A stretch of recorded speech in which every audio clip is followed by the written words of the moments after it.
Queridos amigos, bienvenidos a Vladimir a la Una. Saludamos al gobernador del estado Lara, Henry Falcón. ¿Cómo estás, Henry? ¿Cómo te va? Vladimir, ¿cómo va la cosa? ¿Todo bien? Bueno, bien. ¿Cómo está la MUD? ¿Cómo está la unidad de la oposición? Excelente, De trabajando cara a las en la elecciones calle, parlamentarias. En la calle. Pero unos cuantos ruidos allí, el conflicto con COPEI, la disidencia en algunos sitios, en el estado Nueva Esparta, algunas candidaturas fuera de la mesa, como en el caso del estado Lara, con el empresario Gómez y Gala, y así por el estilo. Bueno, fíjate, Vladimir, yo lo decía ayer, ayer realizamos un taller de nuestro partido Avanzada Progresista, producto de un pleno que hiciéramos la otra semana. Y un poco hablábamos de las prioridades en el marco de las prioridades frente a la situación de crisis que vive el país. El rol y el papel de nuestras organizaciones políticas como verdaderos intermediarios, interlocutores con la gente en la resolución de sus problemas. Nosotros hoy tenemos una prioridad, la prioridad es el país, y ella debe representar para nosotros un elemento que nos vincule, que nos articule, y en ese sentido, Vladimir, no tiene cabida ni el capricho ni el interés particular de nadie, porque quien ataca la unidad prácticamente se equivoca y termina haciéndole el juego al PSUV, el partido de gobierno. Eso sucede en algunos casos a nivel nacional.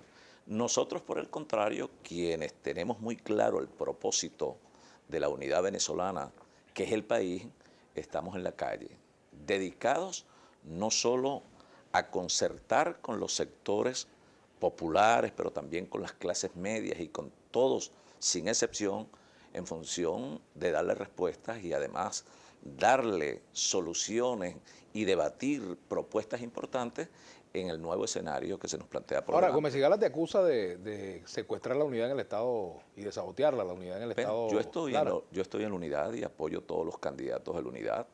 Tengo 6 años en la unidad democrática. Ahí está la mesa de la unidad del Estado.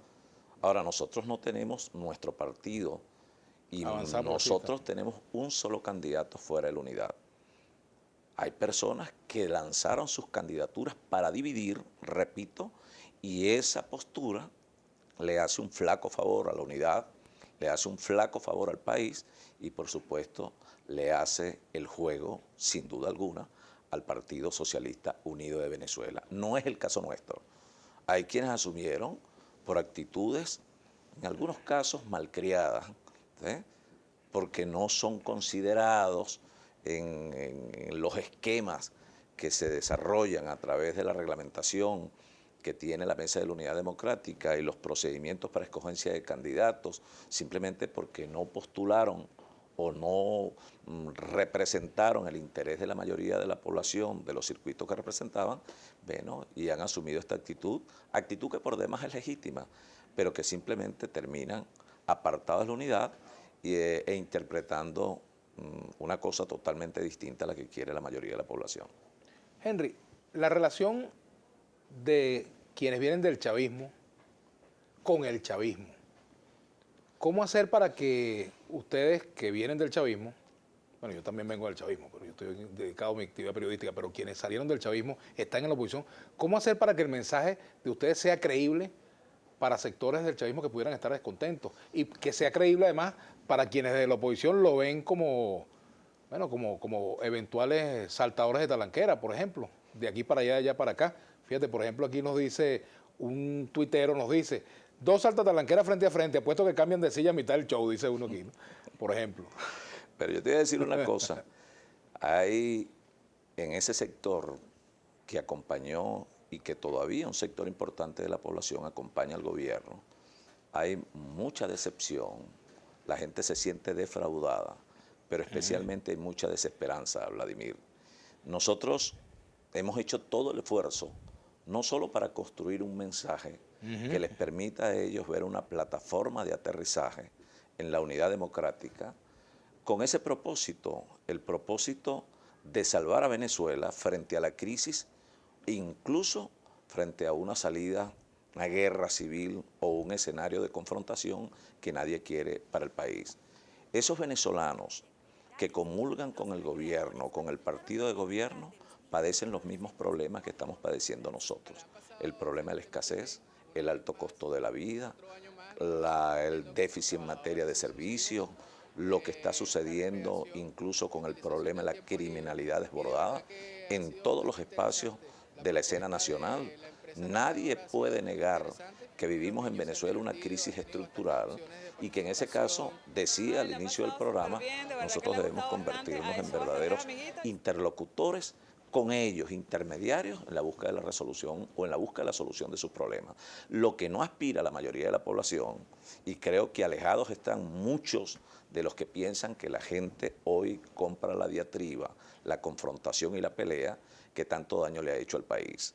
La polarización, el resentimiento, la separación y el odio nos han llevado a esta situación de caos, de un modelo en nuestro criterio fracasado, caduco, pero que requiere una respuesta. Y la respuesta no se la vamos a dar en función de resolver divididos y confrontados. ¿Qué problema resuelve la elección parlamentaria, Henry? Mucha gente que dice, bueno, va a cambiar Venezuela porque si la oposición gana las elecciones parlamentarias. Otros dicen, no, no va a cambiar nada. Mira, la Asamblea, la aspiración nuestra es que la Asamblea sea una escena o sea un espacio plural, democrático, unitario, diverso, pero también un espacio donde se buscan las soluciones a los problemas de la gente, a los problemas del pueblo. No un espacio para la revancha, para la persecución. Es un espacio para la concertación, para la reconciliación y para la unión nacional. Hay que hacer una revisión exhaustiva, profunda, de los instrumentos legislativos que apuntalen la producción nacional. Bueno, la Asamblea Nacional perfectamente puede ser de oídos abiertos y de puertas abiertas al sector privado para buscar ponderar en las soluciones que reclama la población, pero que también reclama el sector productivo nacional.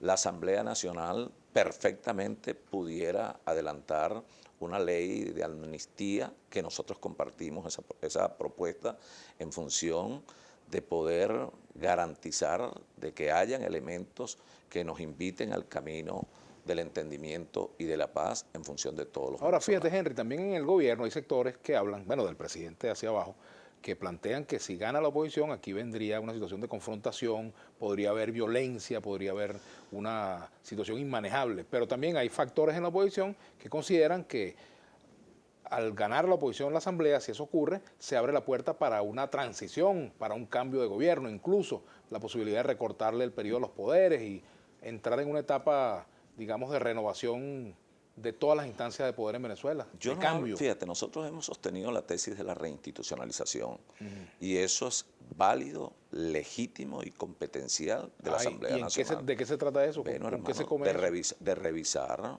todos los instrumentos legislativos que de alguna manera regulen la actividad de los poderes públicos a los fines de que los poderes públicos atiendan a su esencia, que debe ser. Pero eso implica cambiar las cabezas de esos poderes, bueno, pero incluido es que el presidente de la República. No se trata de cambiar las cabezas ni de hacer una persecución o una cacería de brujas desde la Asamblea Nacional, pero se trata de hacer lo que tiene que hacer un cuerpo legislativo, revisar leyes, incluso aprobar, sancionar instrumentos legislativos que de alguna manera obedezcan a los cambios que reclama el país. Eso se trata de hacer desde la nueva Asamblea Nacional. La Asamblea Nacional tiene que ser un espacio para la concertación, para la búsqueda de soluciones, para buscar también la conciliación en los elementos que sean determinantes en la resolución de la crisis del país. La crisis que está viviendo Venezuela es una crisis estructural que la reconoce el propio gobierno. Nosotros creemos, como la mayoría de la población, que la situación, el problema inflacionario, la escasez se le fue de las manos al gobierno, que tenemos un sistema de empobrecimiento progresivo que sin duda alguna está afectando a los más pobres. Ahora, a esto hay que buscarle solución. Si el gobierno se cierra las posibilidades de una apertura de diálogo con el sector productivo, con las fuerzas políticas del país para garantizar esa gobernabilidad futura, entonces nosotros estamos prácticamente transitando caminos inciertos y de allí la posibilidad que tenemos en el nuevo Parlamento, la nueva Asamblea Nacional, de que pueda ser un ente de mediación, de articulación y de resolución de problemas en función del país y no de partidos. ¿El diálogo es posible, Henry? Tú que has hablado mucho de diálogo. El diálogo es el único camino. Pero Así, ¿cómo hacer para que eso se concrete? el diálogo ciertamente es de dos y uno aspira a que tenga concreciones en la práctica, pero lo que no podemos desconocer, Vladimir, es que el diálogo es la única herramienta y la concertación, el entendimiento y el consenso que tenemos por delante para poder medianamente paliar la situación de crisis aguda que vive el país. No solo lo dice Henry, lo está pidiendo el sector productivo nacional, lo está pidiendo la Iglesia, lo piden las instancias internacionales, pero también lo reclaman los partidos. ¿Por qué no dialogar, por ejemplo, para buscar condiciones equilibradas frente al escenario electoral que tengan que ver con la observación internacional, con el manejo equitativo, con el uso equitativo de los medios de comunicación social y la propaganda a los fines de evitar el ventajismo? Eso es un encuentro que está pendiente y que de alguna manera le va a dar no solo credibilidad y transparencia, sino confianza al proceso electoral del próximo mes de diciembre.